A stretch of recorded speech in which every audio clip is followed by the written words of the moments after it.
விட்றா, நம்ம சும்மாவே சுற்றிடுது. ஏதாவது பிஸ்னஸ் பண்ணி பணக்காரன் ஆயிடலாமா?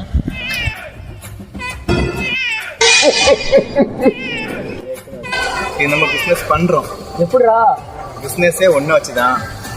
எப்போடா? இப்போவே ஸ்டார்ட் பண்ணுவோம், வாப்போம்.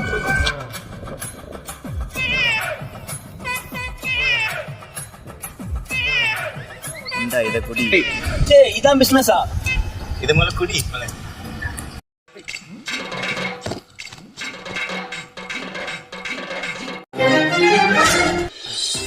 கள்ளச்சாராயம் குடித்து உயிரிழந்தவரின் குடும்பத்திற்கு அரசு சார்பில் ரூபாய் 10 லட்சம் வழங்கப்பட்டது.